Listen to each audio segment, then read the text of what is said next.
always felt grateful for what I physically possessed, but I was unaware that being born white, middle class, and in the United States put me far ahead of the rest of the world in terms of opportunities.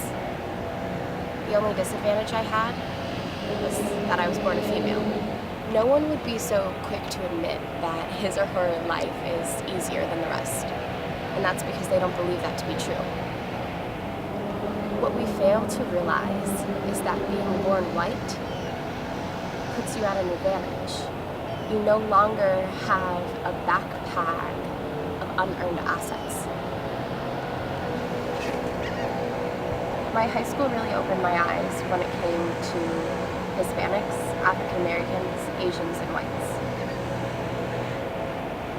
I really, truly grasped what it was to have an advantage over others. Hispanics, African Americans, and Asians were constantly stereotyped. They were typically known as the permit kids, and that's because they needed a permit to go to our school. Being white, middle class, I belonged to that school because I belonged to the neighborhood. Coming from Hermosa Beach, I had this get-out-of-jail-free card.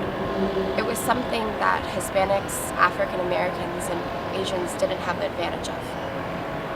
I belonged in the neighborhood. Therefore, I wasn't one of the permit kids that came from one of the surrounding poorer neighborhoods.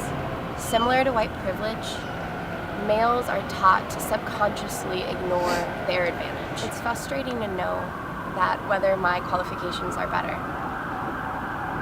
the males that are against me in the workforce will most likely have an advantage. They'll get the jobs they desire, and I may not because I'm a female.